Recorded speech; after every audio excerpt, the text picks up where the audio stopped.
I do want to welcome everybody to session 3 of our special 8-week presentation of using AI as a writing tool. Our fantastic, successful writer and AI Writers Connection contributing author Mira Gold is here again to help us get to this first draft, which is really exciting. So I'm going to go ahead and turn it over to you for introductions of your team. Thank you. As Gayleen said, my name is Mira Gold, and I am thrilled to be here today with you. In attendance with me as co hosts, you will hear from Cece as well as Lynn Jordan. Ladies, please introduce yourselves. I'm Cece, listed as WordSpinner in your chat.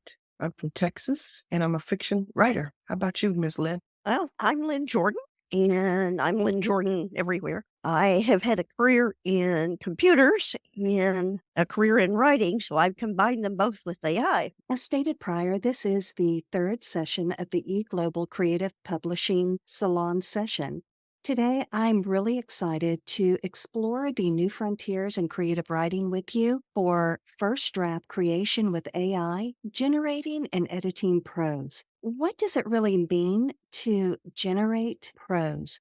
Well, as a writer, I look at all the resources that I can utilize today. And because AI is a tool that is not going to go away and it's just going to get better and better, that's one of the items that I want to keep inside of my writing toolbox. There are so many different things that I can do with AI for generation, and those are a few of the things that I want to discuss with y'all today. We're going to cover techniques for using AI to create initial drafts, starting a story with AI, and how we can use some really simplistic prompts as well as use specific instructions to help us when we are layering more extensive prompts, specialty prompts, mega prompts, or some of the framework, or you may have heard about templates that help to build a story that includes some of the story elements. Those are some of the things that I want to discuss today. Now, hands-on editing exercises. Having hands-on editing opens up a whole new ballgame whenever it comes to using AI. With AI, you can do everything from ask the AI to assist you with an editorial edit. You can ask for an evaluation on an existing body of work.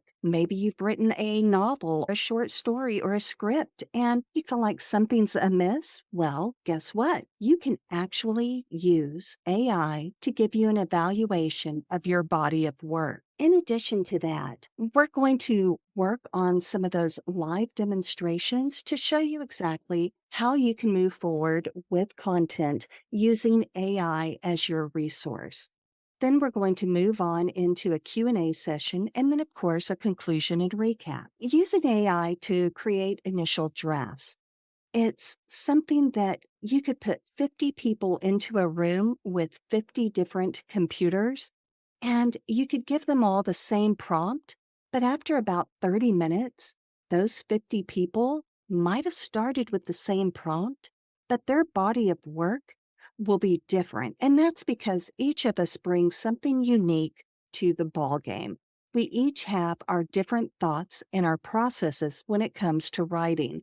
AI is revolutionizing the way that we approach this initial stage of writing when we use it as a resource. It can help you overcome writer's block by allowing you to brainstorm with it, and it helps you generate creative ideas. Maybe you're not ready to work on that really long novel that you've been crafting or that serialized body, and maybe you want to do a few little spin off stories. AI is great when you sit down and brainstorm with it. It can go as deep or as broad stroked as you want it to go. It all depends on the prompt that you use. We will explore how to overcome those writer block moments, as you often hear writers talk about. I don't know what I want to write today. I have the story at the tip of my tongue. Well, we're going to explore techniques to effectively use AI for drafting, possibly for setting some clear prompts and guiding the AI with those specific parameters. The group exercise that we're going to roll into will involve collaborating with the viewers To start a story using AI inside of SudoWrite's Story Bible, demonstrating how AI can serve as a co-author in the creative process. In a prior session, we used novel crafters and we also used ChatGPT 3.5 and 4. Today, I'd like to show you another LLM, another program that can help you flesh out a body of work. Starting a story with AI. Collaborative story initiation with AI assistance can actually be a really fun experience once you get over the initial fear of, well, am I prompting it the right way? Am I using the right verbiage? Have I left anything out? These are all questions that everybody has when they sit down in front of their laptop or their PC and they're trying to decide what direction to go. So we're going to play with some of those early starter prompts to kind of get you started. We're also going to be utilizing AI for those story ideas and show you how you can build upon them. And we want to be able to express that AI's potential in storytelling is vast. If you can think it, you can ask the AI, and the AI can help you flesh it out. So again, get creative. Don't worry about the verbiage that you're putting in. Find out what works for you. What may work for CC and her flow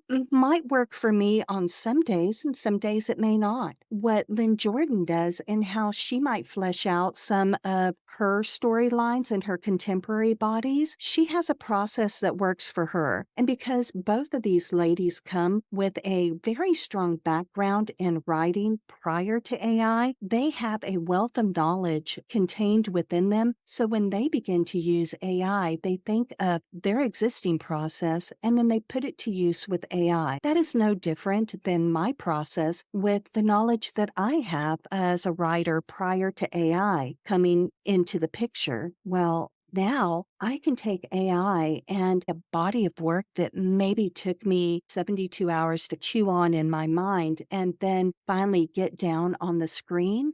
That's a process that I can shave down to creating that early concept within anywhere from 2 to 4 hours, depending on how long of a body of work that I am looking to write. Now, does that mean that if I get my story concept down in 2 to 4 hours, that I'm ready to generate and or create my book right then and there? No, there are still steps that we have to take as writers. That it's still the same process. You create that concept idea.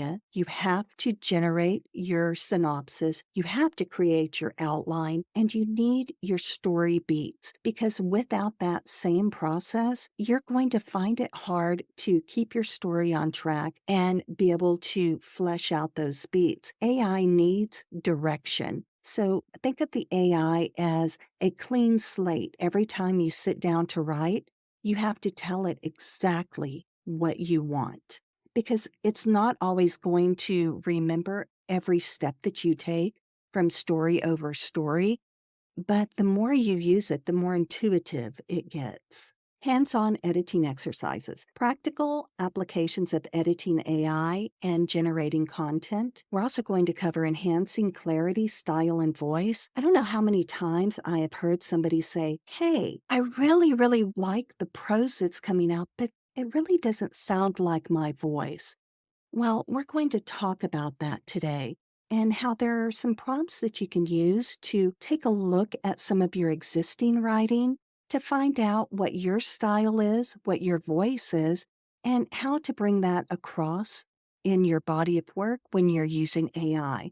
Also, we're going to work on transforming AI drafts into refined prose. Now, before we go into our live demonstrations, our techniques for using AI, starting a story with AI, and editing AI-generated content, as well as those hand-on exercises, are there any questions before we move into the live demo? Nothing in chat. Lynn or Cece, is there anything that you would like to add to the discussion before we dive into our live demo? Not yet, but I'm sure I will have something to add as we get into it. What about you, Miss Lynn?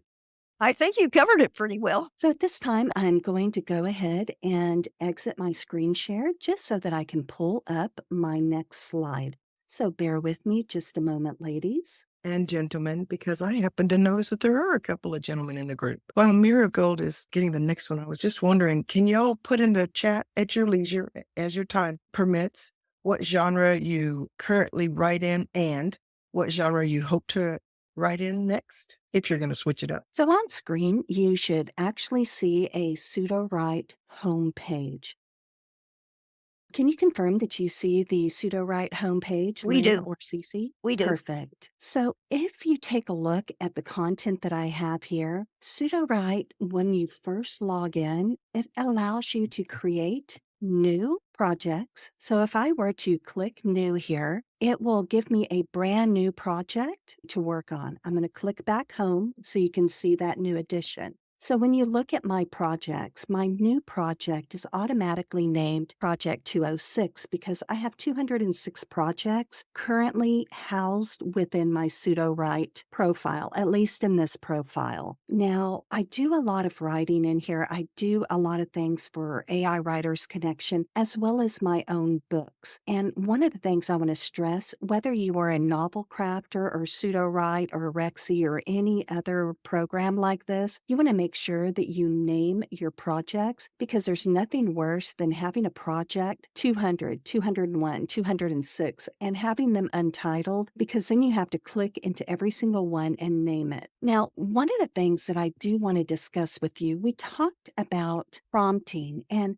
how we can actually move forward and kind of feel comfortable with prompts. We are going to come back to SudoWrite. We are going to click into this new project. But first, what I want to do is take you into looking at the screen for ChatGPT 4. Now, I created a couple of chats prior, which I will share on the YouTube channel so that you can kind of get a feel for how I might prompt for some simple prompts. Something as easy as saying, create 100 simple prompts, then instruct an AI to create fiction premises, synopsises, character lists, short story ideas, and such. Now, I could have listed hundreds more ideas or different types of scenarios. Again, think of what it is that you want the AI to do for you. So when chat came back to me, it let me know that for premise generation, a simple prompt might look like create a premise involving a time travel detective, or a character list might involve a simple prompt that says generate a list of characters for a high school drama. A synopsis for something simplistic, you might say write a synopsis for a short story about a lost civilization on Mars. Again, depending on what genre you're writing in. Cece or Lynn, what genre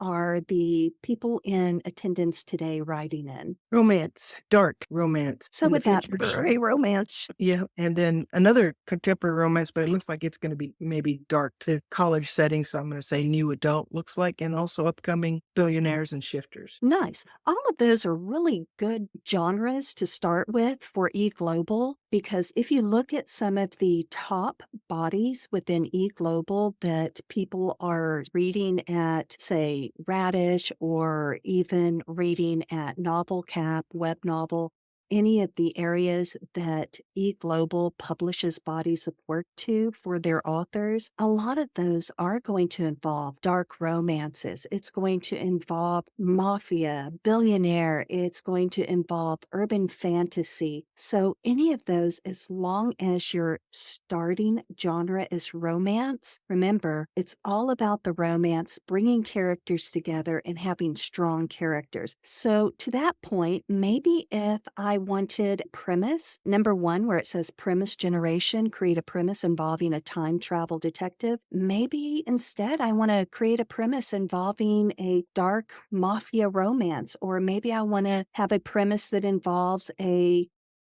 dark romance, billionaire romance with an enemies to lovers trope to it. Maybe I want it to be an auction bride. Maybe I want it to be an age gap. If I'm working with urban fantasy, it could be something as easy as saying, create a premise involving a dark fantasy romance in an urban setting, and I could name the city or even a small town that I want it to take place in. Again, if it is a college romance, state that. If it is an urban fantasy academy, state that. make sure that you're being very clear when you're using ChatGPT or any other LLM to flesh out content. Say I want it to have maybe an adventure synopsis. I can tell it to summarize an adventure story set in a jungle with ancient ruins. I can do that. I can add any other element to any of these. And as you saw, I told it to give me 100. I went ahead and stopped it because it's as simple as asking that one question and letting the LLM spit out the content for you. Here, if I want to create something more complex, and rather than a simplistic prompt, I want something that has multi layers to it, I might ask for something like write about a diplomat from Earth navigating complex political intrigue in an interstellar council where each member represents a different species with unique cultural norms and different types of technology and advancement. Now, I could dive deeper in that once I received my synopsis. I could ask for world building information. I could ask for a breakdown on the species, languages, what the different types of lore for those species are. Well, is anybody displaced? If so, are they looking for a world to colonize? So again, think of all the things that you can follow up with and have a conversation. And that is one of the things that I want to tell you. Make sure you're having a conversation. The other night, I had been working all day and I asked Cece what she was doing, and she said, "Hey, I'm just going to be plotting out a new story concept." So I told her, "Hey, jump on Zoom with me and I want to watch your process," because I hadn't watched it in a while. And it was so great to watch her process. And even though it differed from mine, she still walked through the same type of story elements and was extremely conversational when she talked with the LLM. Now, we just talked about simple prompts. We talked about those multi-layered prompts. And I do want to stress that whether you use a simple prompt, a multi-layered prompt, a two-step prompt, or even an extensive framework, find what works for you. I love to use very intricate frameworks that are in JSON. Cece likes to break hers down into chunks. She still goes through the same story elements, but she does it in more of a conversational way. Lynn, when you are going through your prompts, do you feel that you use more prompts or are you using more of a conversation back and forth? When I get started, I definitely have a conversation with the AI, whichever model I'm using. And I used to do that with a critique group. Now I have a critique group that's always available and never gets tired of my stupid ideas. See, there you go. And would you remind us who that new critique group is? All that would either be ChatGPT or Claude. Now, do you have a This week, preference? Claude and I had a great discussion. So I have to ask you, do you prefer one LLM over the other depending on what you're writing? I definitely do. But for fiction, when Claude is working just fine, I do prefer him. He matches my style better. Okay.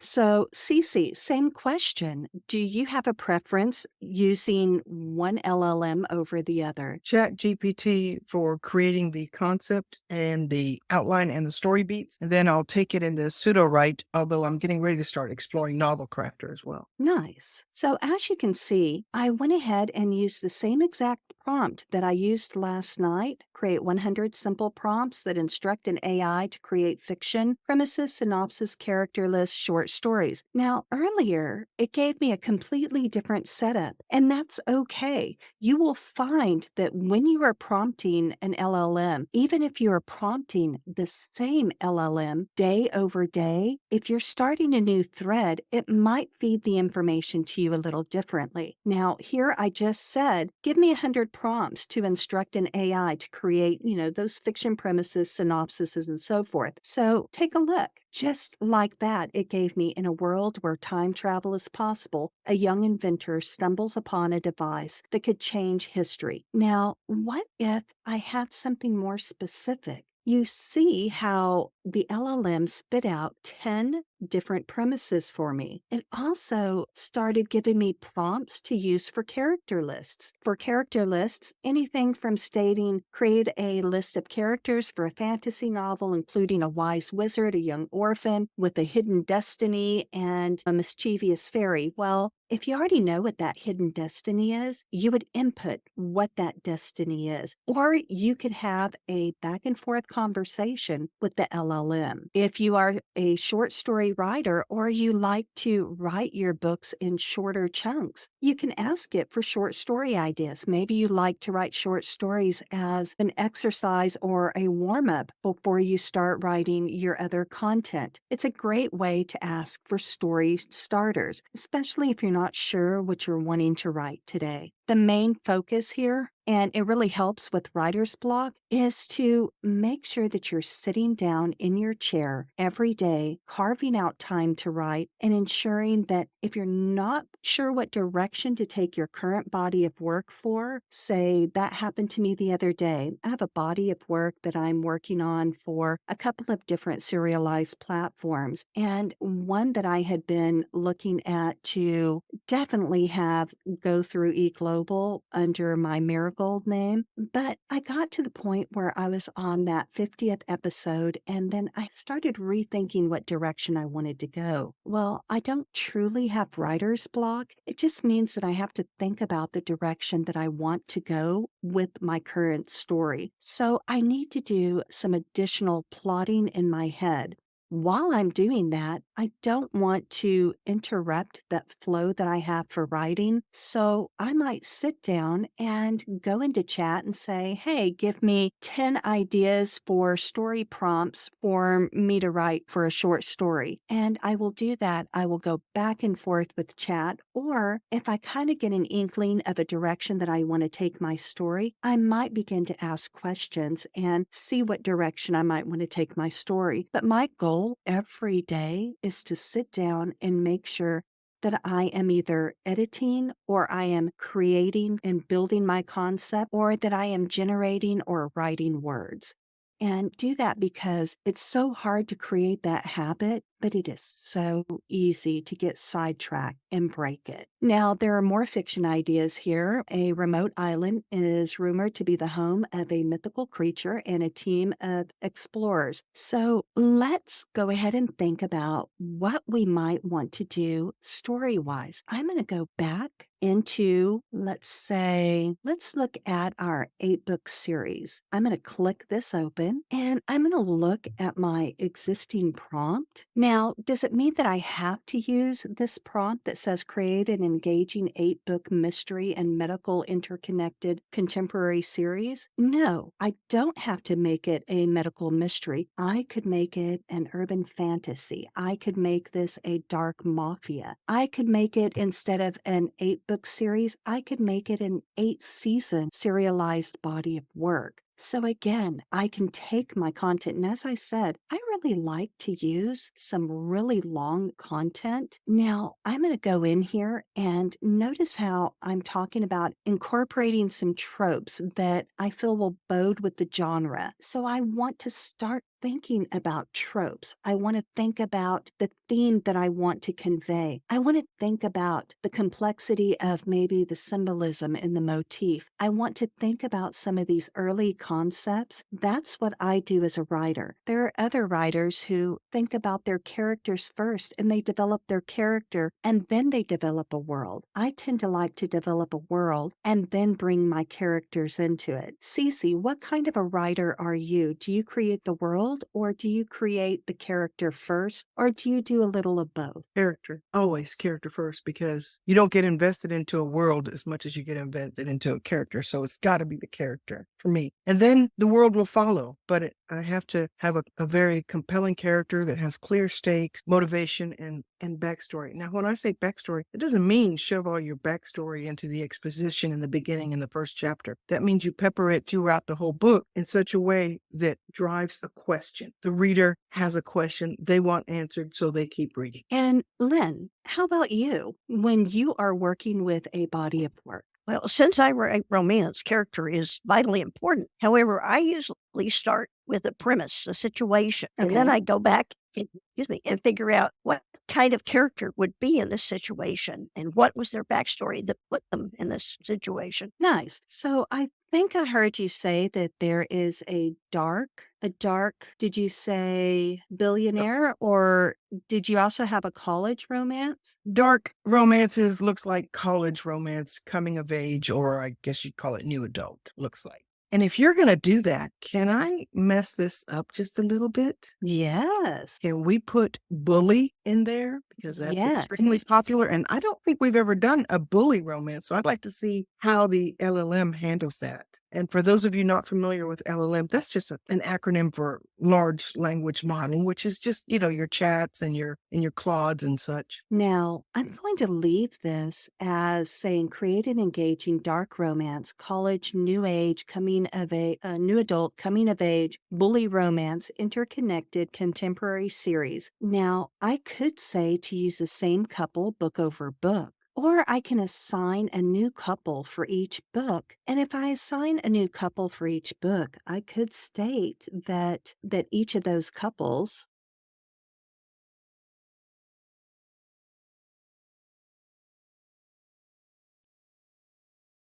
that I want each couple or an individual to cameo in a prior book.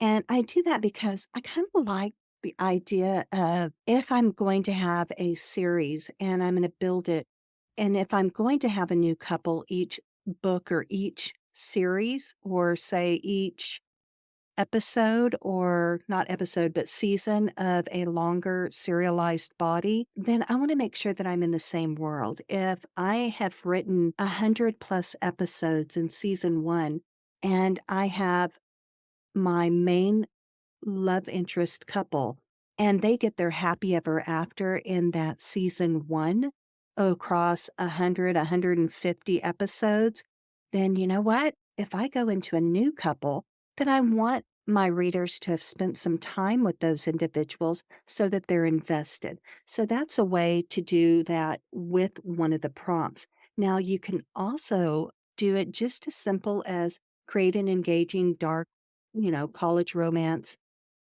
You can give it very little or you can give it a lot of information. Here I've given it quite a bit of information, as you can see, and I'm going to send it off, but then we're also going to ask it to give us information on something shorter. Now, just with the prompt that I provided, it has given me a title, it has given me a series name, it gave me a series log line. It is giving me a log line to follow, which is follow the interconnected lives of college students in Serenade Cove as they navigate love, betrayal, and the hidden mysteries that bind them together. Now, is that a strong enough log line? No, I'd want to know a little bit more about my students, so I would probably change that. But it's enough maybe for a little blurb that I might put on some marketing content. Now, as I scroll down, I can see on my blurb that it's talking about Emma Morgan, a spirited literature major. She meets that enigmatic and brooding, Caleb within Serenade Cove, and he's the resident bad boy and sparks fly. But as their passionate affair unfolds, Emma discovers a dark secret that threatens to destroy everything she holds dear. Well, we know that often in these stories, there's some kind of dark secret, dark past, or something that is happening that has to unfold. Well, the LLM may not know what that dark secret is or what that dark past is. And that's where we need to have a conversation. And as you can see, it gave me some of those romantic pitch points. It gave me additional information. This is stuff that you may be familiar with from session one and session two. But I want to show you if you're just coming in and all you want to do is create maybe just a simple romance and you want to go back and forth with that LLM. I want to show you how you can actually go in and prompt to ask it to give you just something simplistic. Now, I might say something like, write a premise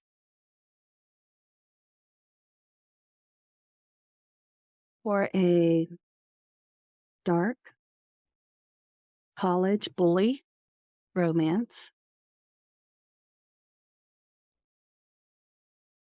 And I might even take some time to talk to the LLM at some point very soon about if it understands what I mean by dark, because it seemed like it was almost trying to veer into a paranormal or dark fantasy. So I might spend time myself if I were working on this.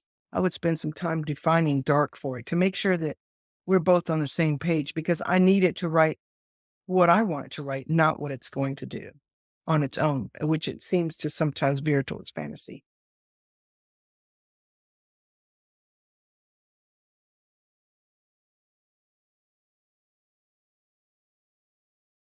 I have a prompt if you want me to share it, Mira, the prompt that I used to get it to create cameos without putting the entire list of characters in each book. If you want me to share that in chat, I can. Sure, let me go ahead and find my little chat here, and I will pull that up. Now, keep in mind that when I did this, I only asked for something very basic. I asked it to write a premise for a dark college bully romance coming of age, add in additional tropes and themes. Now, that is as basic as it can get. Now, I could have left add in additional tropes and themes, and I could have just left it with write a premise for a dark college bully romance. We also want to look at who our characters are, what their names are. And we want to make sure that we're building something that our readers can feel comfortable with. We want to make sure that we are targeting our reader audience. Now, we do have a synopsis, which you can see here in front of you in the prestigious halls of Thornfield University, known for its elite and secretive societies. Emma Hart, a bright but introverted scholarship student, finds herself entangled in a dangerous game of passion and power. She crosses paths with Nathan Blackwood, and if you have been in AI, you know that there are certain names like Blackwood. You will find that Ava is a name that comes up. Ethan is a name that comes up. Nathan.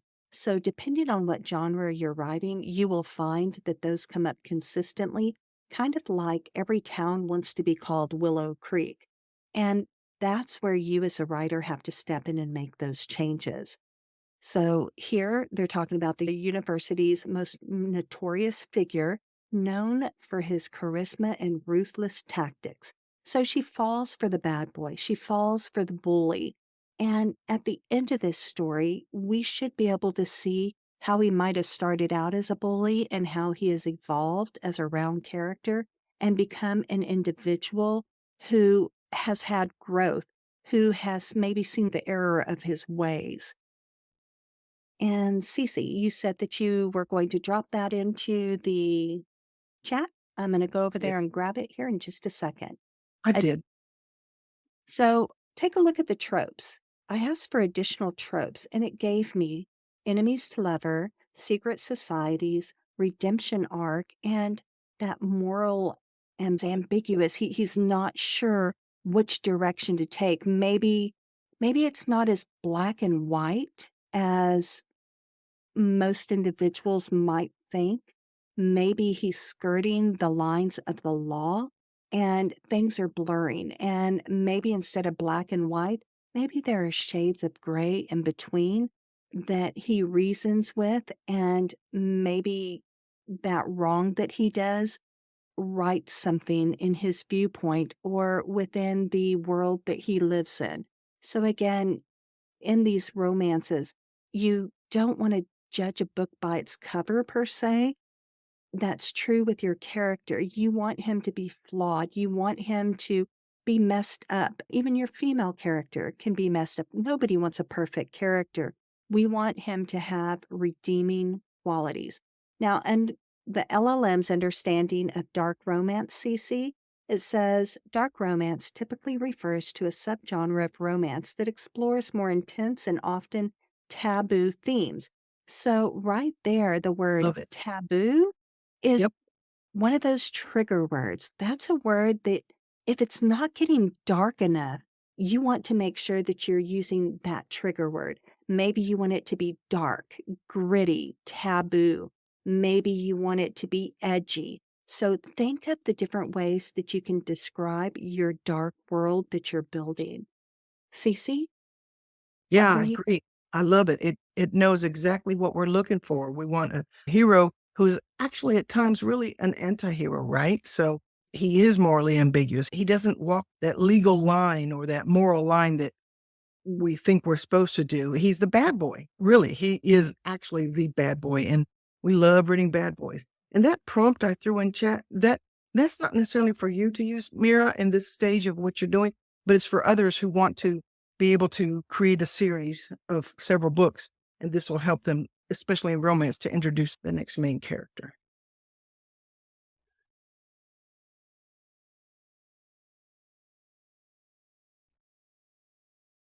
Okay, so I'm telling the LLM, I want you to give me 3 more season/book premises in this series.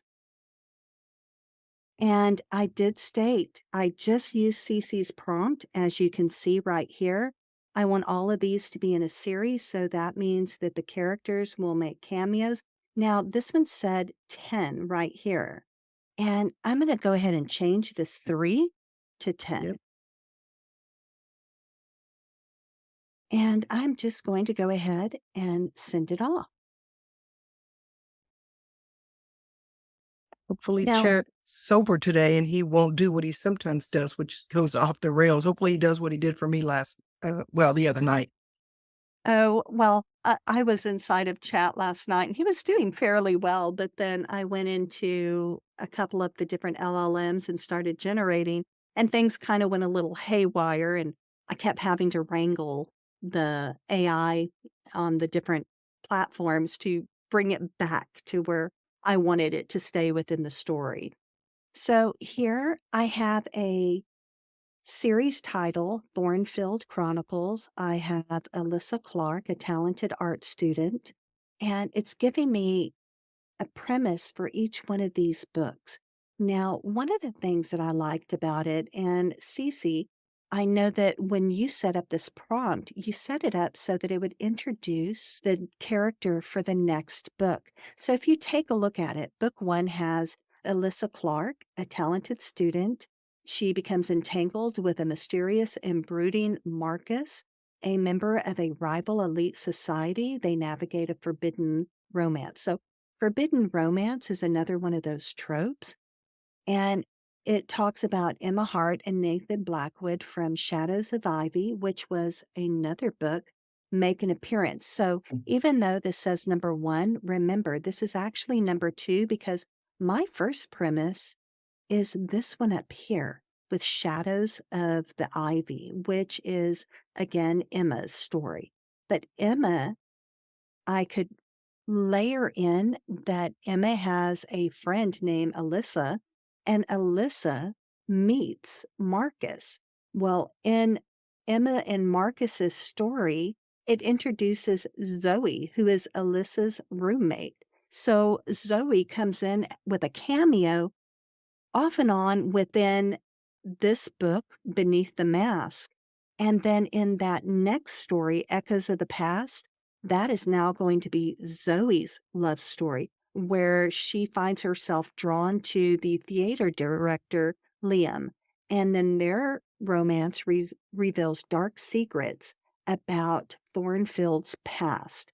And again, you can flesh this out, you can add additional tropes to it, you can make changes to it. And this one, the cameo setup, features Ryan Foster, who is Liam's best friend and a talented musician. And so then that next story is Ryan's story. So if you are looking to use the same characters or new characters, you want to take a look at how you can utilize prompts. So if you are looking at a new couple, book over book or season over season, you could definitely use a prompt like what Cece did. Now, what if I wanted to take, say, this synopsis right here And I wanted maybe it to be a 10-book series just with my characters and no one else. Maybe I wanted a 9 more seasons for my eGlobal body of work, but I wanted it to be the same character time and time again. Then I would just take my synopsis and I would just come up here and ask the LLM to please write out 9 more premises for Emma and her love interest.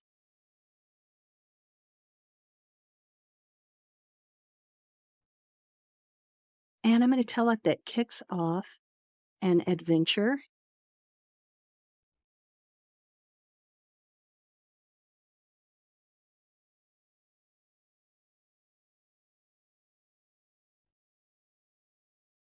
Now, one of the things that I would do is ask it to make sure that there is a main series arc.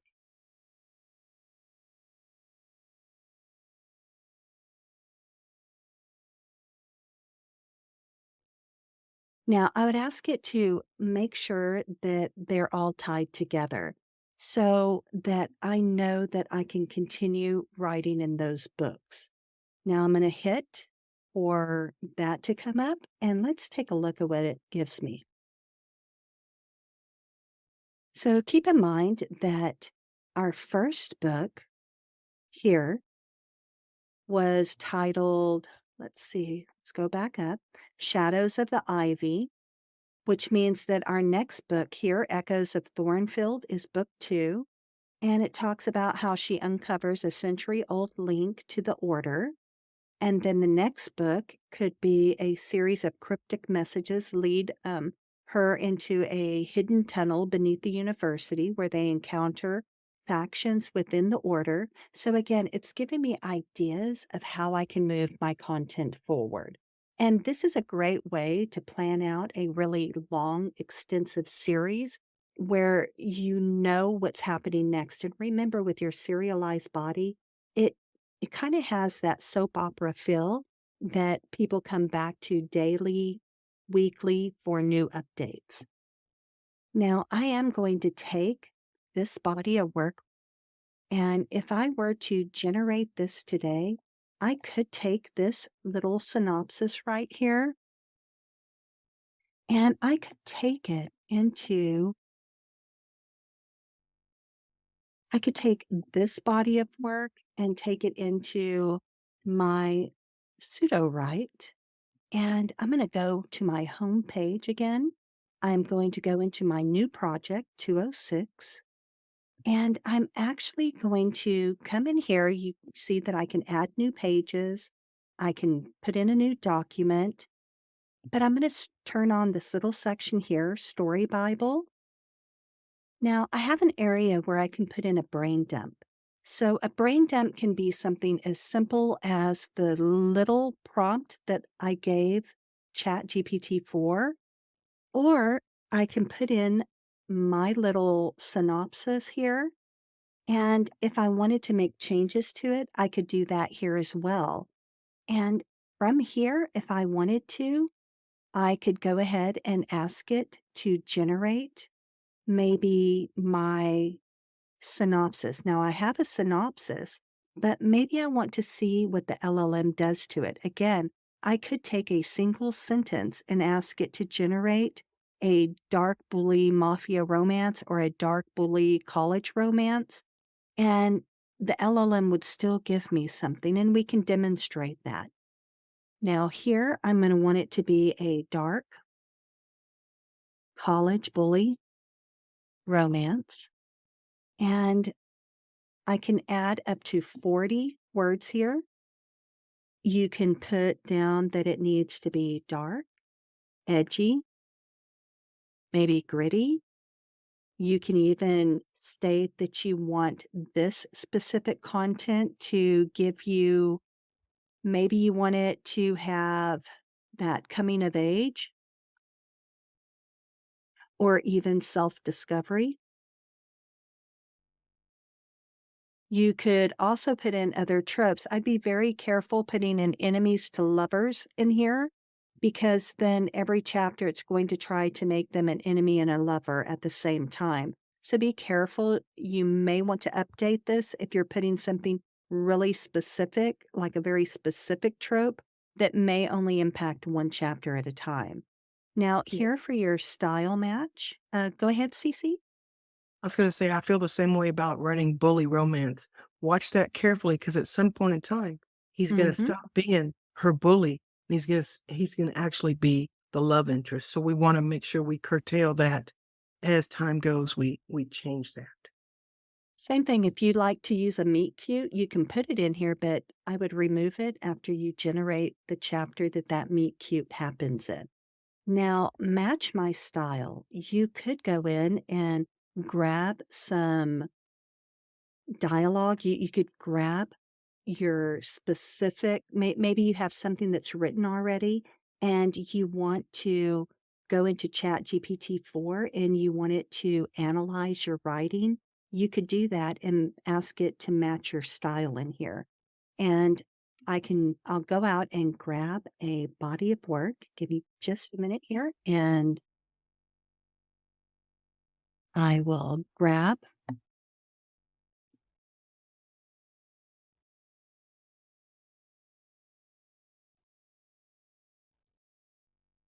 I'm going to take myself out of this for just a moment. And I'm going to go down here and let's grab this one.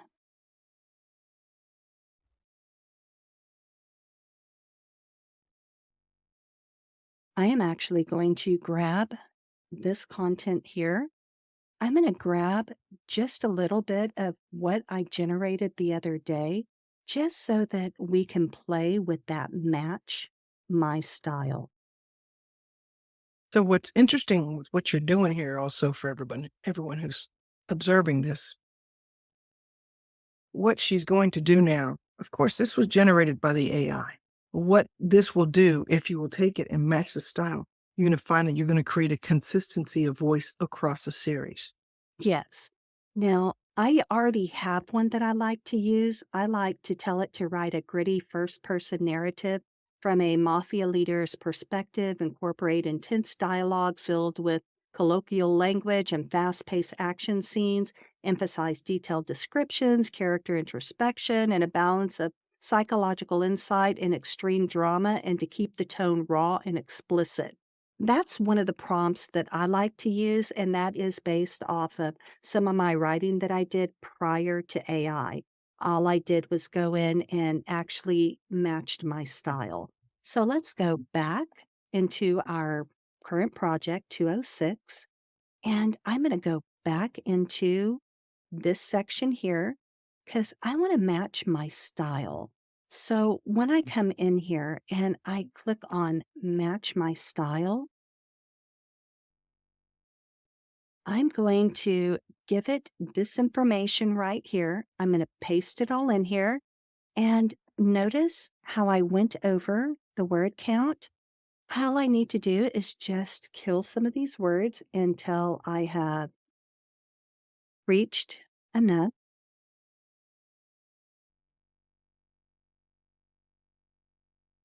And let's see, take a little bit more off there. And now I'm going to hit next. It's analyzing my word choice. Now, you can also ask ChatGPT 4 to analyze your content as well. Now, notice how it's telling me that the tone and mood, the tone is tense and suspenseful with a sense of danger and intrigue. It's giving me the POV, how it's being told. Now, one of the things that I want to do is I want to remove my name. And I do that because if I want to use the same voice in another book that has a different character, I'm going to kill the name here. And I'm going to say the story is told from the first person perspective of the protag or love interest,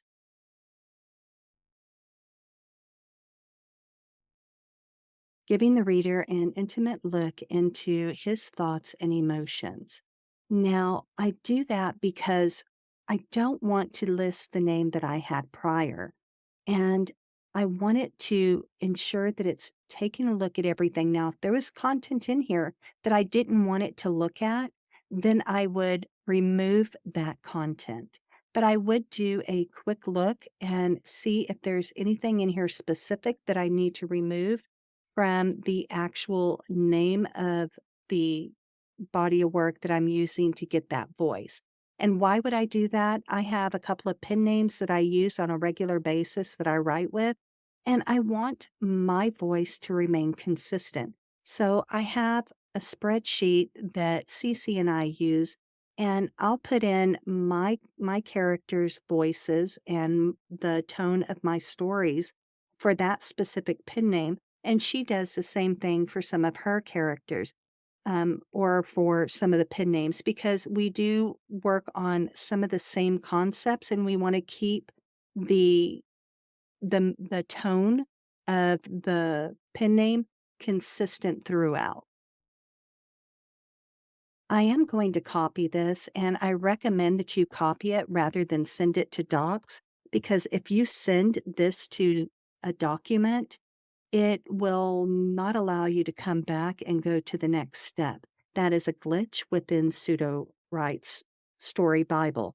So again, make sure that you're copying this information if you want it.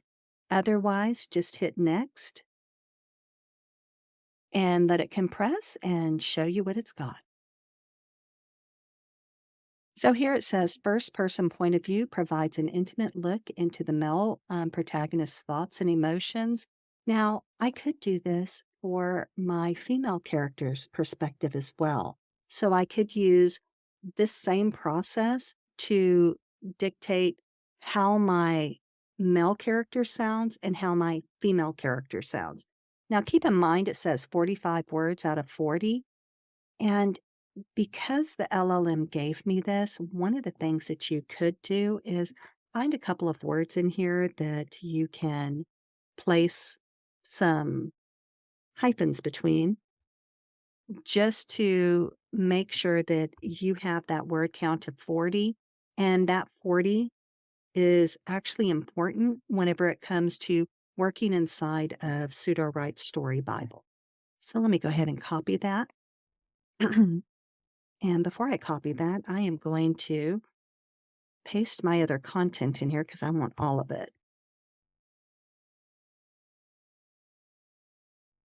So I'm gonna close out rather than insert, or I can, now that I've done that, I can actually ask it to insert just this part. And I'm gonna come down and I'm going to actually write a new document. But this new document, I'm just going to call it voice. And all I'm going to do is hold that information here for now, just so that I know that I can always come back to it. But let's go back down to Story Bible and take a look at our style. So as you can see, it put my style in here, but that's only for my Mel's POV. Now, what do we have in here? I have this little synopsis that we played with inside of ChatGPT 4 or the premise, and I have my genre. I have a style that I might want my male protagonist to have. Now, I could change this and I could say, I want first person POV provides an intimate look into I could say the character's thoughts, and I could make it both the male and female. Complex, that way it applies to all of them and to the male and female character. Now here I can hit generate my synopsis.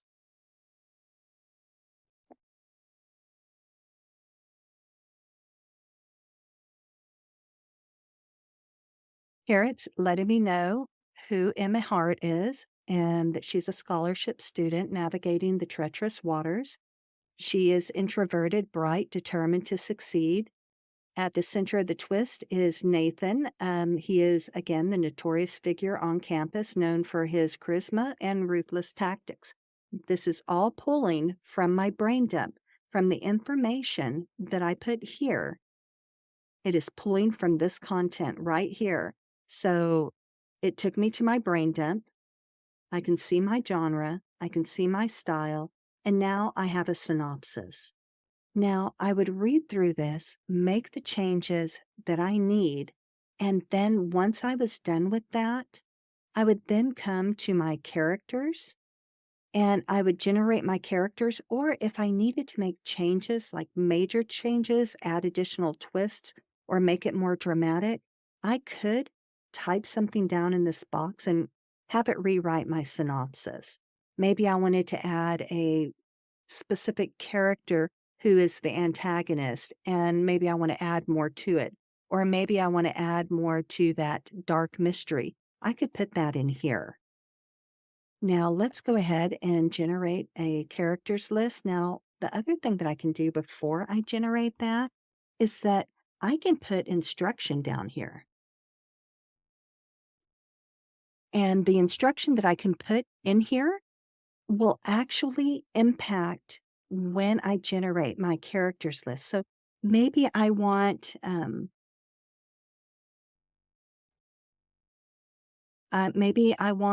add Myers-Briggs to each of my characters, main and main, supporting and extended, and list the locations. And let's see, how about some background?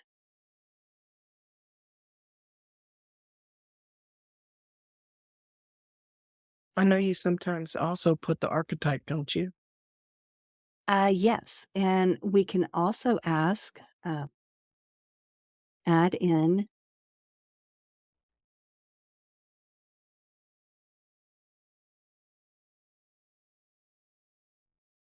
now, this is an instruction for my character list.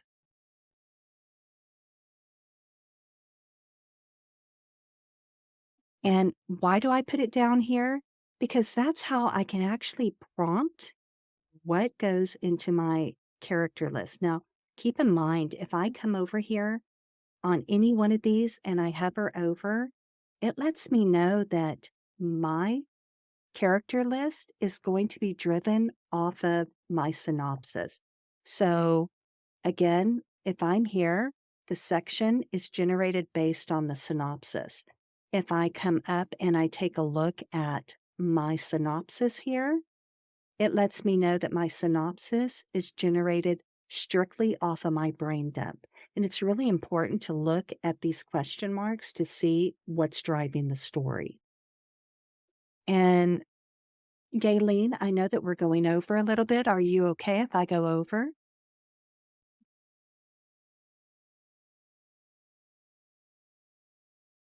If you are Keep pro speaking, I can't hear Sorry. you.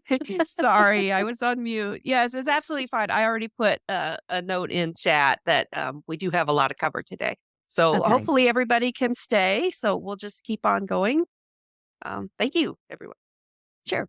So here I want to generate, keep in mind that your characters, this list is going to give me everything that I should know about my characters.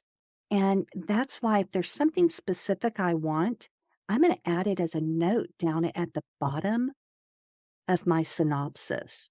So let's go ahead and hit our generate the characters.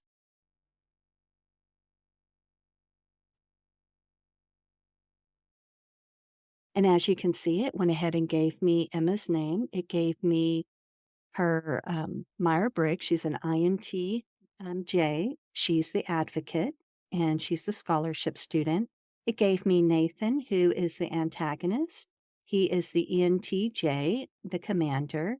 Now, he's the antagonist, but he's also the love interest. So keep in mind in the romance, he can be the antagonist, but he's going to become the love interest here. Sophia, and it lets us know that she's the entertainer. We have Amelia Davis, and she is the INTP. We have Lucas, and he is the virtuoso. He is the director's. Let's see, he has a reputation for being calculating and resourceful. He also is initially appearing indifferent to those around him. We have Olivia, who is an ENFP. We have William, who is an ESTJ. And we have our locations here. It lets us know where our locations are. And again, it gave me the locations because I asked for it. And it gave me a little bit of information.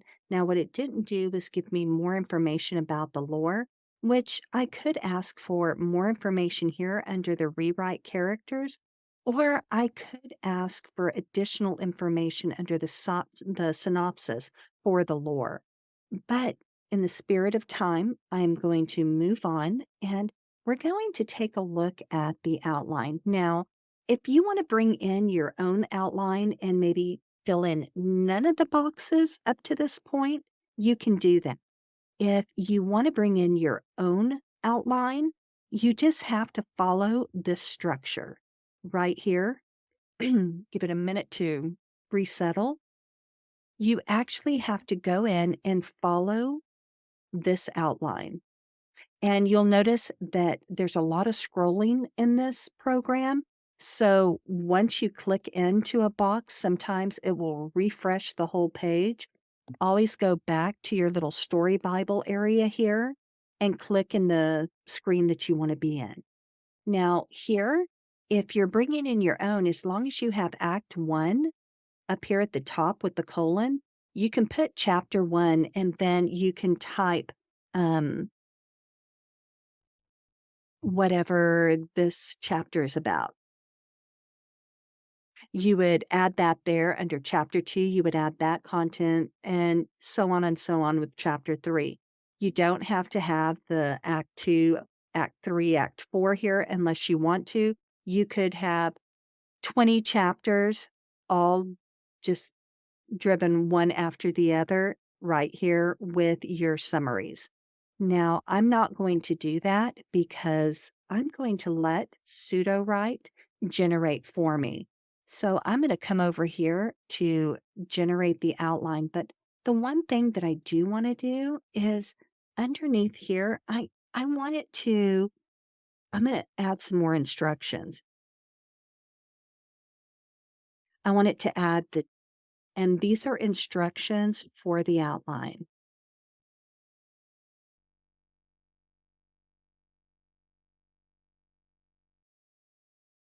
I want it to add the day and time of day.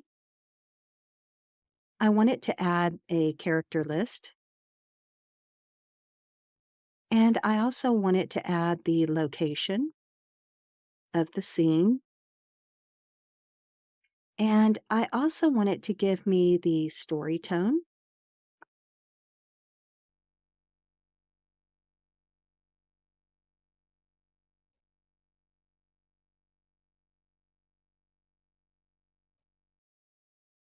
And I might even tell it to do something like this. Note, alternate the outline chapters. Let's say that maybe I want 15. Um, let's go with 12 chapters. You can always do 15, 20, 30, however many you want to put in there. And alternate the outline chapters, 12 of them, to alternate between the pro tag and tag.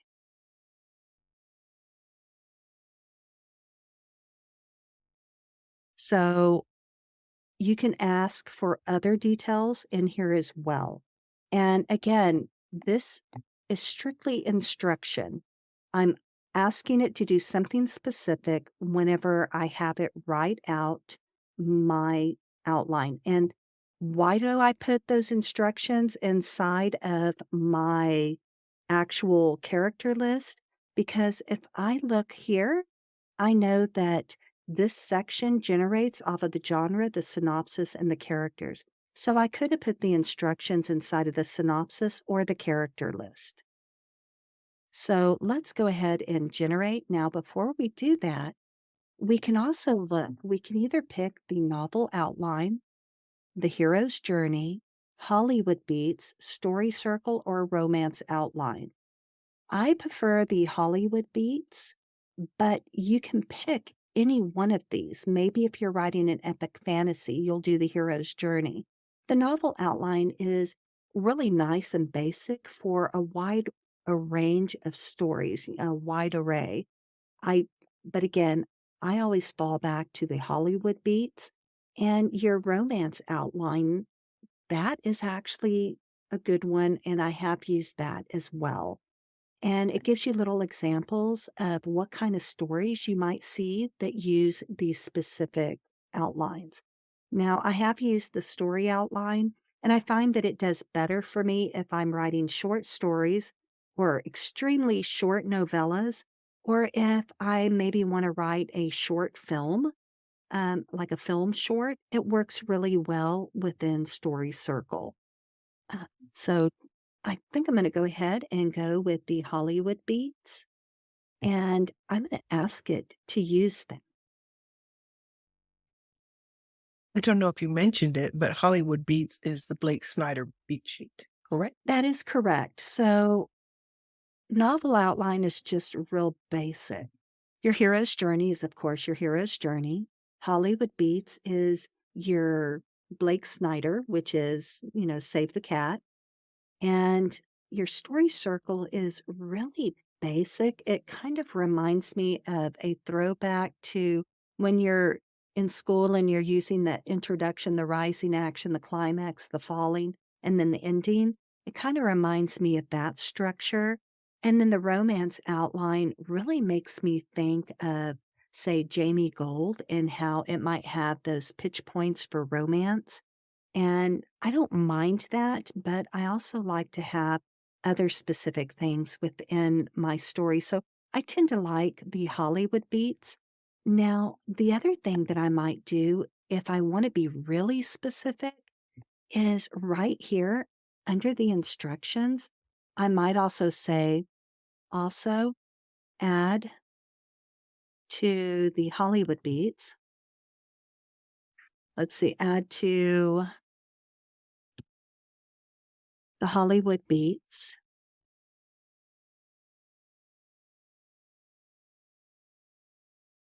the Lester Dent, red herrings, and the Jamie Gold romancing the beat pitch points. And I can definitely do that. If you have a different one that you'd like to use, you can put it here. If you have something specific or a way that you like to see things broken down, definitely do that. And you can also ask it to add in a meet cute and a save the cat moment. And then I can ask it to generate.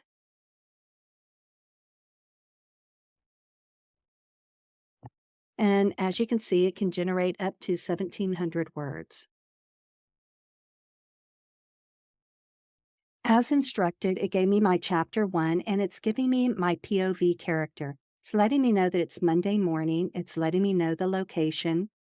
So the location is the university, Emma's dorm room. We know who's involved. Here's my beat, and it's talking about her day. Now we have chapter 2 is Nathan's POV, Monday afternoon, and it's going to continue until it hits the chapter count. Now, say if I had 30 or 40 chapters, it wouldn't be able to do them all here.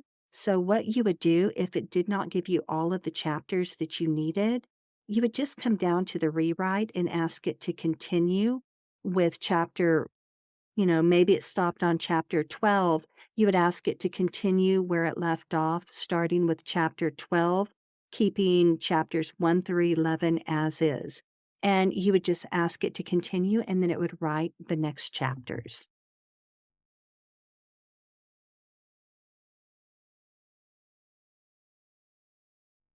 So as you can see, it's writing my 12th chapter, and I asked it to write me 12. Now, sometimes it will write more if it feels that there's enough within the body to be able to stretch it out to more chapters.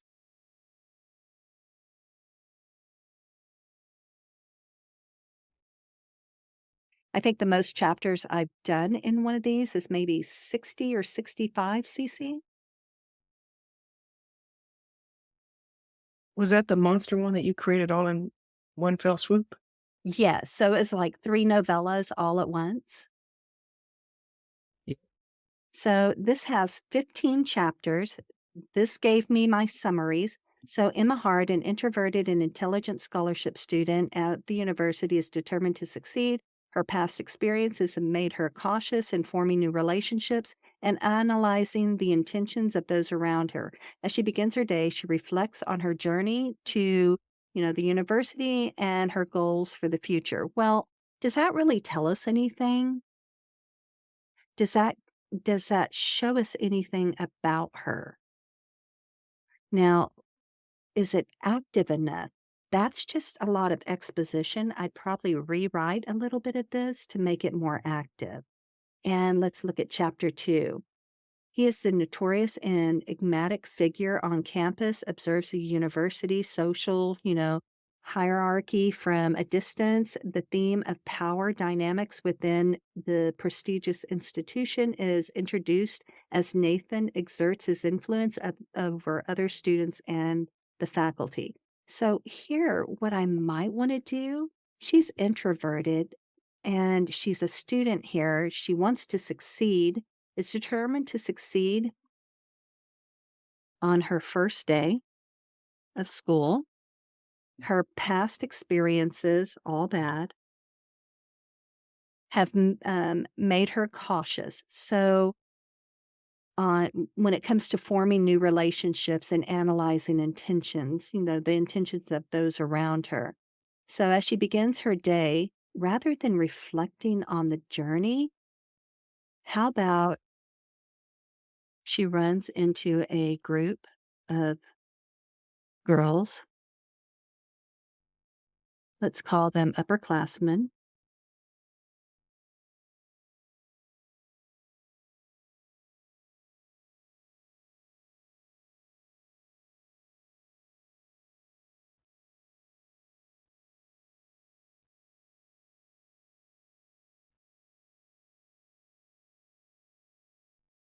Let's say that she's from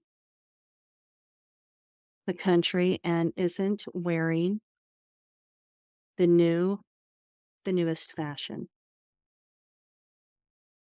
Now, him, on the other hand, we know that everything kind of revolves around him and he exerts his influences over the other students and facility, the faculty.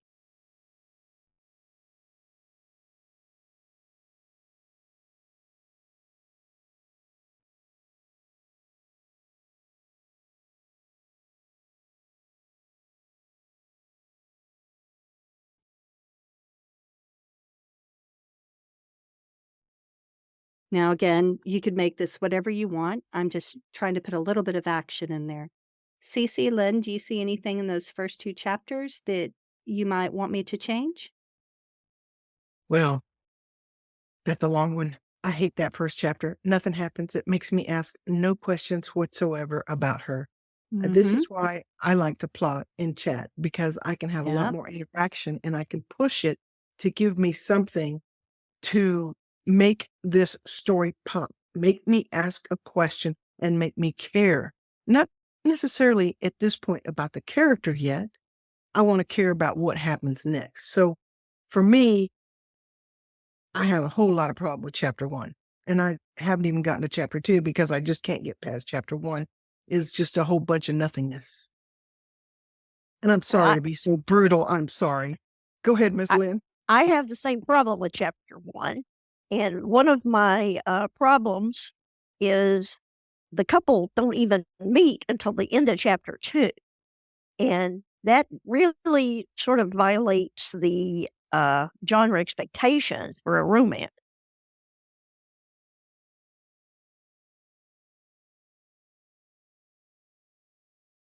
Now, see, and I'm known for violating some of these rules, but you got to have a good reason for violating expectations, rules, As conventions. long as you know what they are, you can violate Yep. them. Yep. And if you don't want to say it's not his chapter, you're not ready to bring him in, you can do something that makes him be mentioned by others, which piques her interest and therefore our interest. That's kind of a backdoor of bringing them in. They're not meeting, but it's telling you they're going to meet and it's going to be explosive, possibly, or dynamic.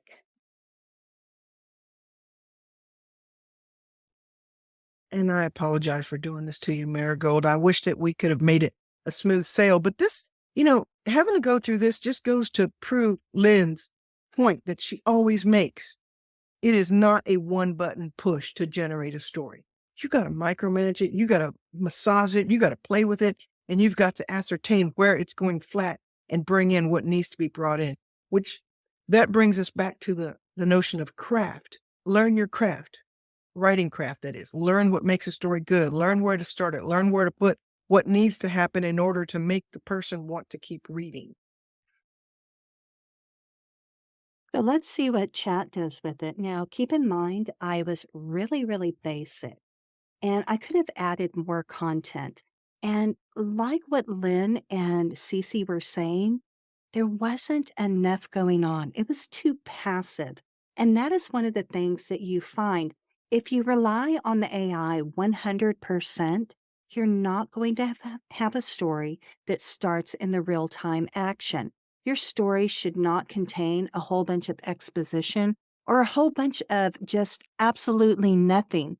We want to start with the real story. We want to start with that action. We want something that is going to hook us and keep us in the story. So let's take a look. And again, we're probably going to need to make additional changes to this.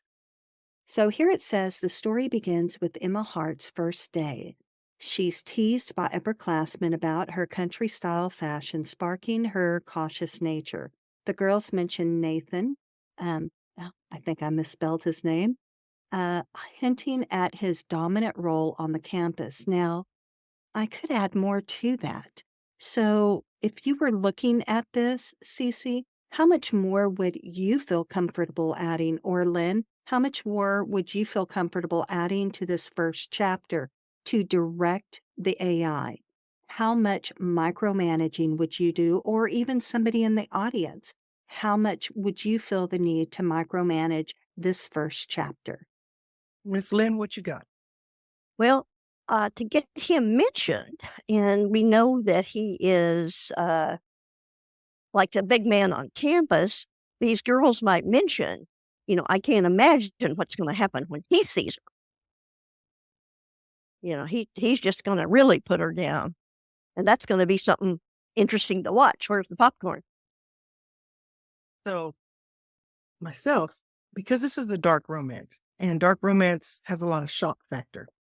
Maybe not necessarily to the reader, but to the average person in real life. So I would have them talking about something that he had done, and it's probably going to be of a sexual nature. I hate to say that, but that he has done, which titillates the reader and makes him curious, and also kind of repulses her at first glance. So she's kind of like, whoa. And the other thing that I would do, because, I just don't buy the whole mean girls thing, picking on your clothes in college. I don't feel like that happens at the college level. But what I can see is if she drove up there in a beat up 10 or 15-year-old Honda Civic and all the cars in the parking lot are, I don't know, whatever, Audis, Mercedes, Porsches, and all that stuff, I could see where that would right away set the pace that she's different. she doesn't fit in and she's probably going to catch hell for it. And she may not ever fit in. That's her fear, right? So that's the direction that I would go. But mind you, I'm a different type of writer than say Miss Lynn is, and Miss Lynn is more, um, she knows the Harlequin So stuff you and can tell I don't write dark romance. right. Well, and you do the Harlequin stuff, which is a whole other flavor.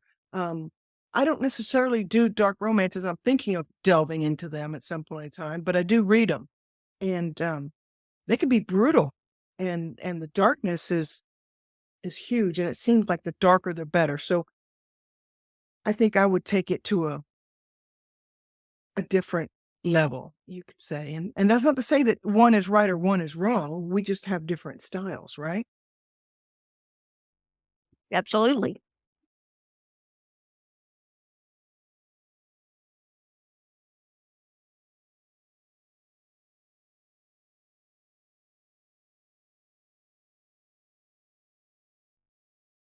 So I'm adding some additional details on this body of work. And I'm doing that because I want to see what these changes will do to the opening scene. Now, keep in mind, what we were given was extremely passive. We have already made one passing change to it to talk about the mean girls. Well, to Lynn and Cece's point, that is extremely cliche. And I mean, that's been done multiple times in multiple movies and television shows.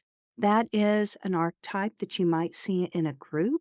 You might see that they are described that way frequently. I think the one thing that comes to mind is the Heathers, and again, you do see those girls evolve, and some of them change, some of them don't. But we also need to consider who our audience is. And if Lynn is writing for Harlequin, her audience might be different than, say, Cece's or mine if we're writing a dark bully romance, because at Harlequin, they may not be looking for something as gritty or as dark. They have moved in, some different directions here lately, but at the heart of it, they still want that feel-good story at the end of the day. So in chapter 1, we could have Emma drive up in a secondhand car, bumper taped on. The upper class popular girls in their clique see her drive up and park, gears grinding, and start laughing at her. Um, now, instead of now we could have the girls mention, can't imagine what when Nate sees her, can't wait to see what he does or says. And we could mention what he does to her or says.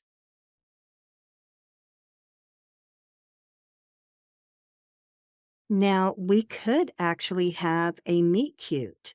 We could ask, um, please add in a meet cute that follows the bully romance rules of fiction. And what could he do? Is he going to laugh? Is he going to render aid? Is he going to be dismissive? Or is he going to have a completely different view of it? What's going to happen here? So again, Cece, Lynn, or the audience, somebody have something that they would like to add to it. Gonna say he's not a nice guy. He's a bully. So that doesn't mean that he has to say something mean to her, but he is not a nice guy. So he has to be an over the top bully. And if I had been writing this, and please don't change it because of what I'm getting ready to say. Mhm. If I had been writing this, I would have put her in a situation where she's first day of school coming up, or maybe getting ready to move in. Car's full of stuff. It's a junker, and she breaks down right outside the campus. So that's humiliating, first of all, because people can see her. She's sitting there waiting for AAA or whatever if she even has that. So, and this could be the chance where if you wanted to, you could create a meet cute where there's an interaction between the two of them, not necessarily a favorable one that makes her actually hate him. even though he's hot and good looking. And that's all I'm going to say because I do not want to change up your whole story. But that's so I take things to, I'm extra. I guess I'm too extra. And that's okay. And we can definitely test that. So I stated that to add in that meet cute, have it follow the bully romance rules of fiction. He isn't a nice guy, so he needs to be, and I stated, as you said, an over the top bully. And I said, she parks in his parking place and it won't start. And he drives up. Or say he drives up and let's say, Oh, that's hilarious. That's awesome because everybody in the school knows it's his spot and she doesn't.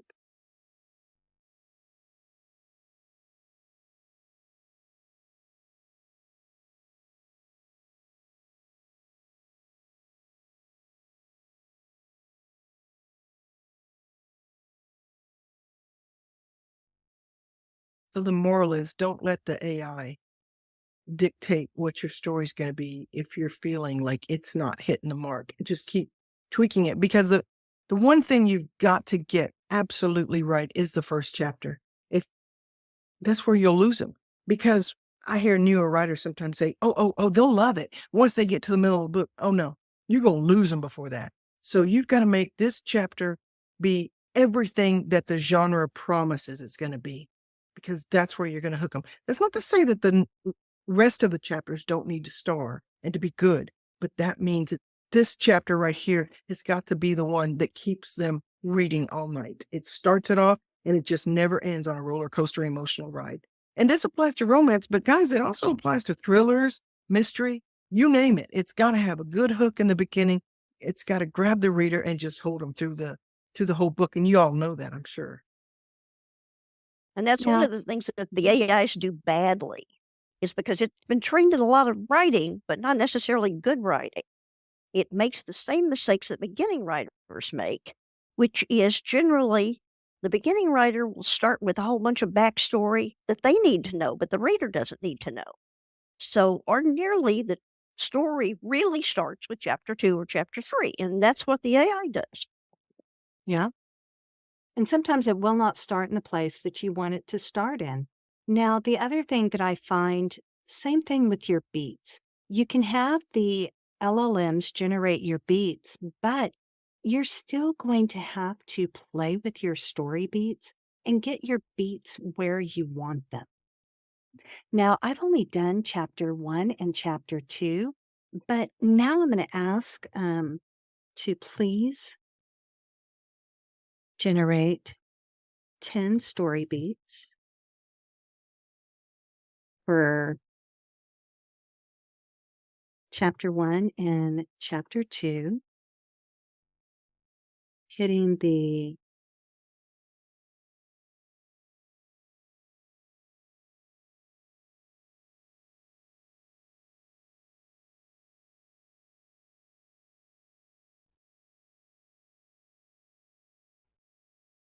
so let's take a look at what kind of beats that it gives us. And I generally prompt a little different than this. I prompt the way that you saw me when I was inside a novel crafter with some of the other prompts, but I do want to show you that you can prompt in different ways. Now, let's take a look at Emma. She arrives at the university feeling a mix of excitement and nervousness. She drives into the parking lot in her old secondhand car, bumper taped on. A group of popular upper class women mock Emma's appearance in the car, setting up, that social dynamics. She unknowingly parks in a spot reserved for Nathan Blackwood, the campus bully. Nathan arrives in a sleek car, immediately noticing his spot is taken and is visibly irritated. He confronts Emma about it. Emma attempts to move the car, but it fails to start. Let's see, a faculty member steps in, diffusing the tension. Emma reflects on the encounter, feeling overwhelmed. The chapter ends, setting the tone for the bully romance with a clear indication. Now, this isn't enough of a cliffhanger for me. So I need cliffhangers.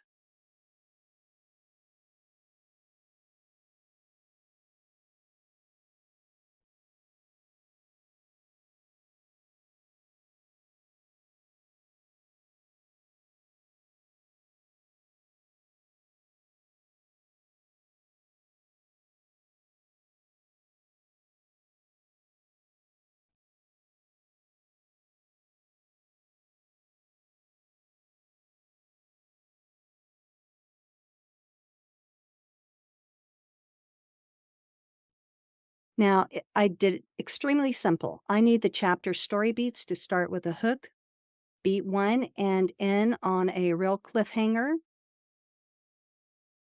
I'm gonna say beat 10. And I'm going to say it like you see in television. Now, why do I say in television? Because you know how when you get to the end of the scene and all of a sudden there's a commercial break and it leaves you hanging and at the edge of your seat? That's what your chapter should be doing for you.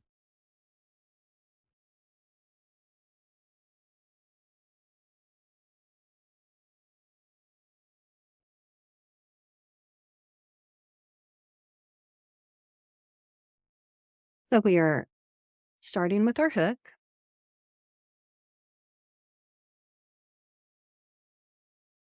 Now, the other thing that we can do is we can ask, please provide more visual.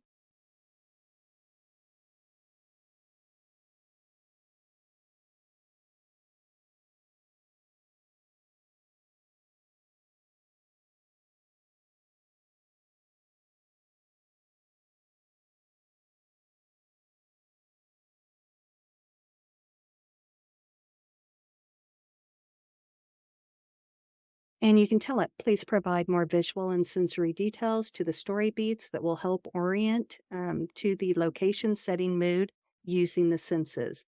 So I'm going to tell it to go ahead and continue.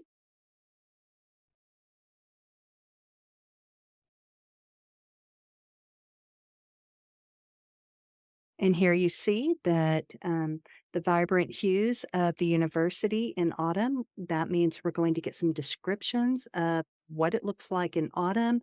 We see it's bustling with students. This provides more for the LLM to be able to flesh out.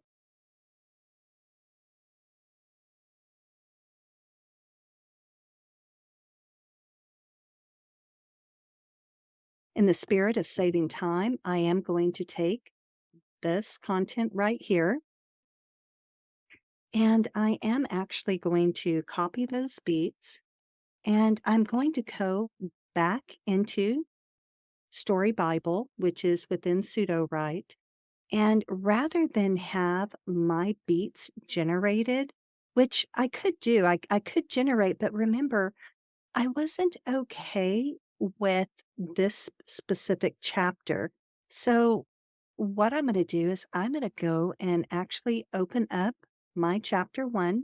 So I can click here, I can ask it to create my chapter, at least where I can put in my beats. So I'm gonna click that. And it's going to open it up to give me the chapter generator, which is where your beats would go. Now, if you were letting Story Bible generate your beats, then it would generate it off of the synopsis, off of the outline that is already there. But we already know that that outline was flawed. So what I'm going to want to do is actually use the content that I already have from ChatGPT 4.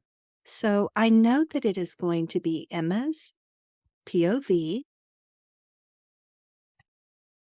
And what do we want to make this? Do we want it first or third? First, because of the genre. I'd even because of the genre, I'd even go present tense. But there's nothing wrong with past tense. It's just I seem to see a lot of these in first present. And which brings to mind, research your market. You're gonna write in the market, research that. Read several books. And on that topic, when you're reading these books, try to find ones that are successful, indie published. Now, why do I say that? Because there's going to be a different set of rules between the traditional published and the indie published. Yeah. And if you're an indie publisher, you want to adhere to those. And I hate to use the word rules, and maybe there's a better word for it, conventions, perhaps. Conventions, yeah. Yeah, Yep. yeah. So there's definitely a better, it gives you a better idea of what to do for that genre if you're indie published, which also brings to mind covers.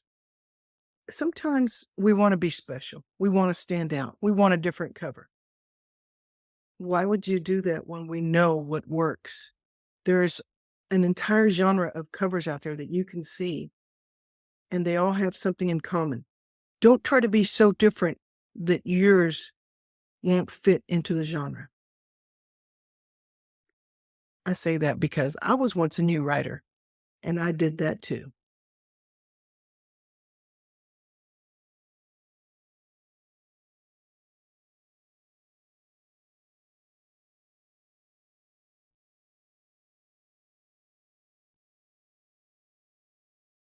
Okay, so notice how I do not have anything here in my 1, 2, 3, 4, 5, the listing of the beats did not carry over. Be really careful. I have this information here. I've added additional instructions. That is considered my header. If I were to generate this right now, it would say that it should give me about 2,600 words, but I'd have to be really careful because it is looking at my header where I say chapter 1, M is POV, first person. It's saying that that is a beat, saying it's a story beat. It's saying my character list is a story beat and that my information on the day is all a story beat. My actually story beat starts here on number 4. So make sure that you're coming in the very first beat. Make sure you're numbering that because when you do your check, and you must do your check each time, I have my header up here. These are all the instructions, and I can give it a lot of instruction if I want to. I can give it as little or as much as I want to give it to control my body of work. And here are the beats. Now, if I want to hide that, I can hit to hide it. And take a look at the word count. We only have 222 words in here. I can put up to 2,000 words in here. So again, you can make that as long or as little as you want it. So what do I want to do here when I'm in the chapter and I want to take a look at generating? Well, let's take a look at that. So 279 words for this content here. I can go up to 2,000 in my beats. And again, make sure that you are checking to ensure that your header is your header and your beats are your beats. Now, do not click up here because then you'll generate beats and you'll erase what you have here. If that happens to you, click the little history button and you can always recall your history, or maybe you've generated beats 5 times. You can go back and see each one of those generations and restore it if needed. But where you're going to generate is going to be here. Now, what do I want to generate with? Well, I can use most accurate, which is ChatGPT 4.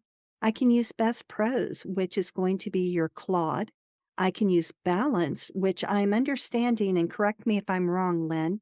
Balanced is going to be your GPT-4 Turbo, which That's is correct.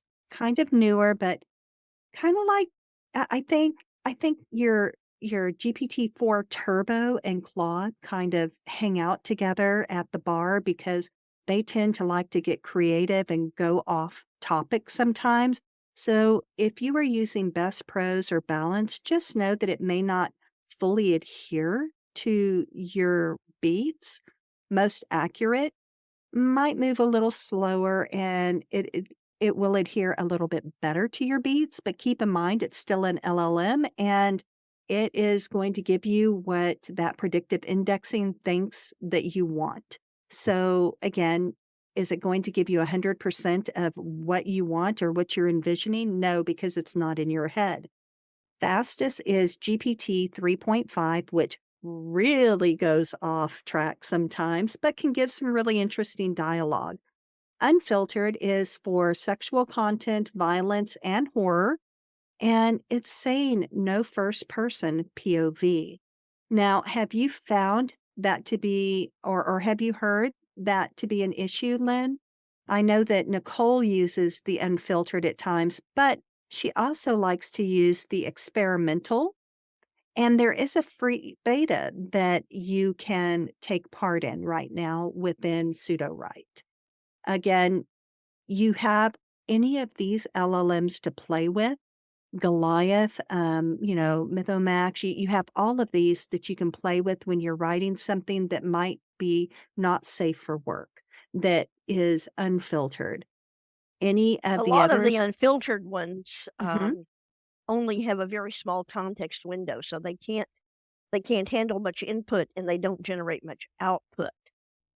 So So what you might want to do is create your story and then mark where you want those not safe for work pieces to go and use the not safe for work models for that. definitely, and especially if you're writing erotic content, you will find that, as Lynn was saying, you need to mark those areas. You might find that you can write the bulk of your content in one of the top 4 LLMs here. You might find that you can use Best Prose or Most Accurate. You might find even Balanced or Fastest. But if you need something extremely steamy that you're not getting out of the others, then keep in mind you may have to kinda zoom in and be really specific with your beats, because instead of getting, say, 4 to 600 words per stride generation, you might only be getting maybe 200 words, 250. So keep in mind that you will get shorter generation in some of the unfiltered models. I do tend to like Most Accurate, so that is the one that I am going to generate with. And because I don't want it to be sun shining everywhere, I want to say that it is a cloudy, gray, drizzle Monday morning. I don't want sun like shining and beaming everywhere. So I'm going to tell it what's happening there. So I'm going to ask it to go ahead and generate my chapter.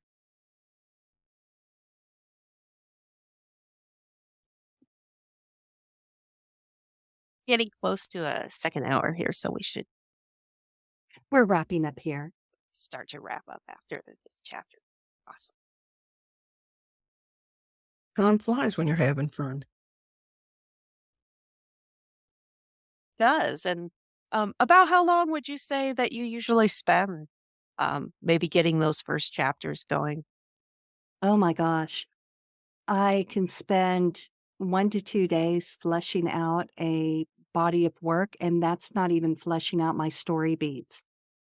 What were we saying that it could take us anywhere from a day to 2 days to flesh out the concept with the outline and the early beats, but then what was it averaging? I think I did 10 beats within maybe 30 minutes to an hour. And that was going back and forth, but really diving in deep with them. So it takes a while. I can spend at least 4 days going and combing over 310 story beats, making sure that they're fully fleshed out before I ever start generating.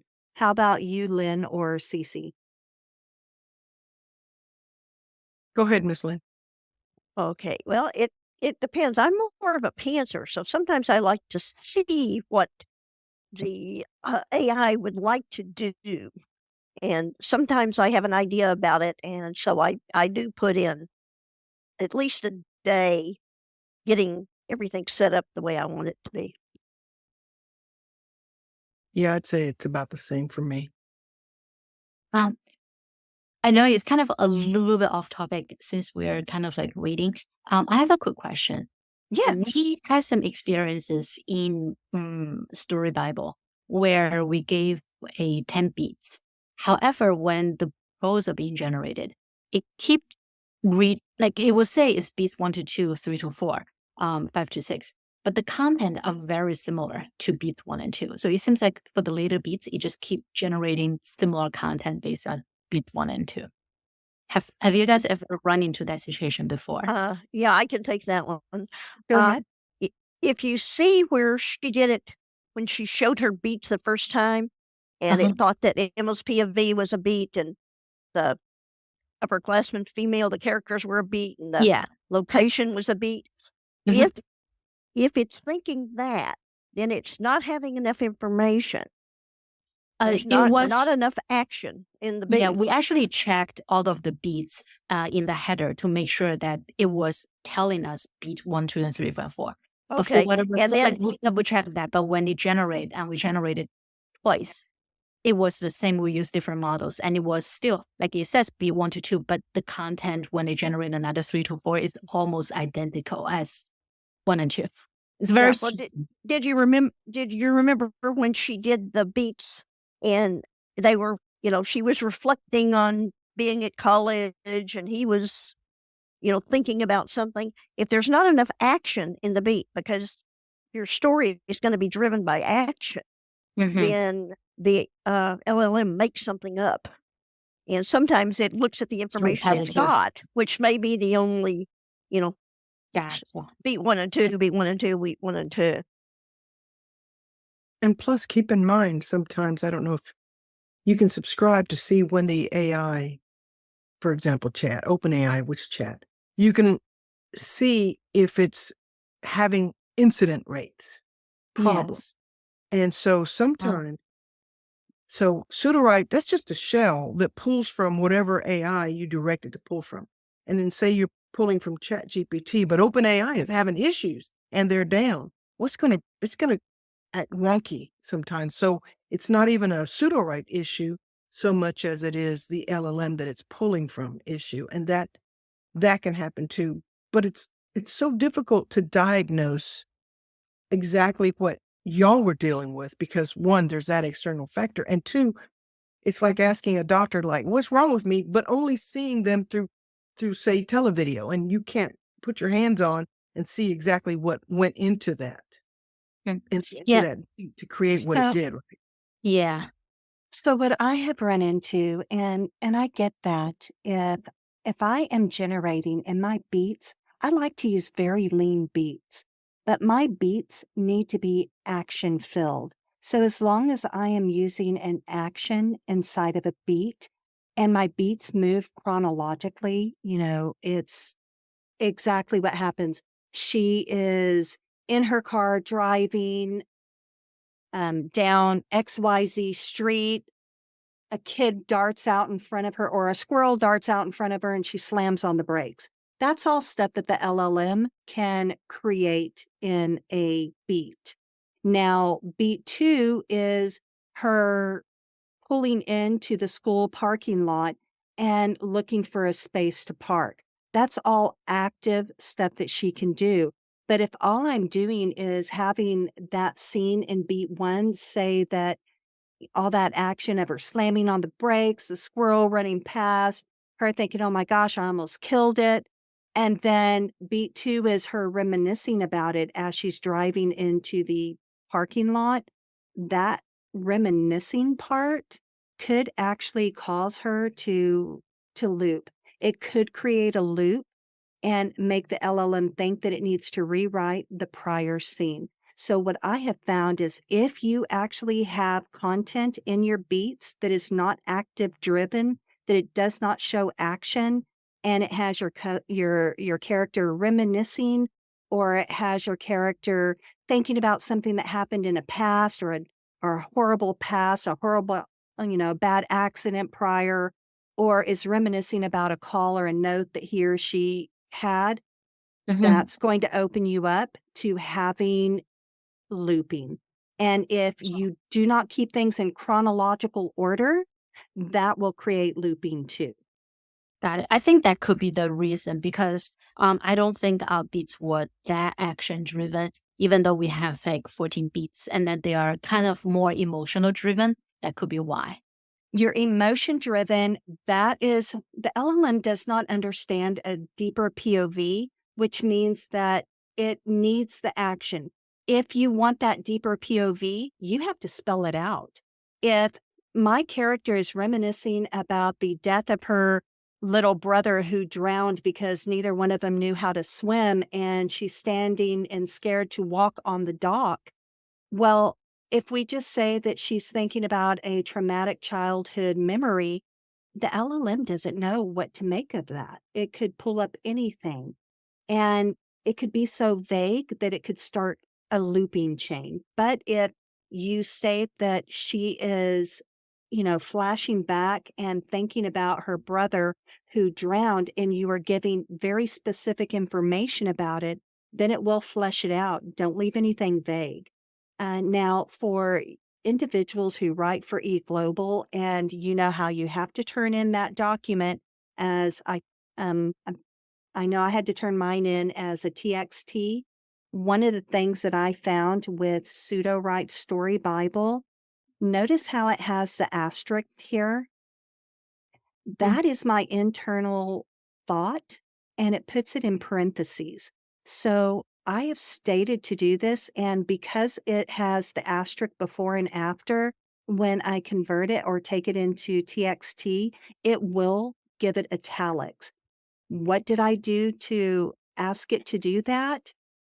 Inside of my content, I stated in my header, add M as internal dialogue / internal thought in italics, mark it with, and then I put asterisk, italic content, asterisk. And it does that for you and helps set the stage for that so you don't have to do it manually. Gotcha. Now, here, again, I know that we're nearing the end of this. One of the things that I might do is I might show some internal thought. I might start my chapter here, or I might look for something that's a hook to be able to generate and or write in myself. I will go in and add additional content to make sure that my body of work is punchy, that it has additional content that will grip the reader. So again, depending on the type of story that you're writing, this one has more of a lighter, airy feel. If I go in and look at some of my other books, I might have bodies of work that actually give me information like the cold still of the gun pressed against my back was a stark reminder of the world I had left behind. So again, think about your story and what kind of opening you want it to have. Thoughts? Questions? No, thank you. Mhm. There's nothing in chat. I do want to thank y'all for the journey. I know that it was long, and this just shows you how long it takes you to flesh something out when using AI. It is not a push the button, generate all kind of scenario. You actually have to put work into this. You have to create beats. You have to make sure that the content that you are moving forward with is solid. I mean, I've got beats here, 620 beats, words to these beats. And I'm asking it to transition, smoothly into the next chapter by setting up a new conflict or mystery. I am asking for very specific content in my header up here. I am also beginning the hook, telling it what I'm wanting it to do.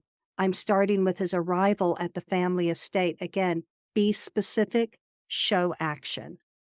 And I do want to thank Cece and Lynn for joining me today. And I also want to thank eGlobal Creative Publishing for allowing us to come in and show some of the ins and outs of using AI. Gayleen, I'm going to turn it over to you. All right, thank you. Yeah, we have there's so much to do on fleshing out these stories for sure. So be with us next time and we'll do some more of this. Definitely it's amazing how detailed you can get into all of this. So really, really fascinating content here. Thank you, Mira Gold, and thank Thank you, you. Cece and Lynn as well for your fantastic information. And thank you everybody for staying with us to continue to work through this story and help you get your own first drafts set up. Please stay tuned in the chat and on eGlobal, and we'll get you the link for next week's information, and we'll let you know what our topic will be there. So thank you so much again. Really appreciate this. Thank you. Bye bye. Thank you, everyone. Thanks. Thanks. Have a great day.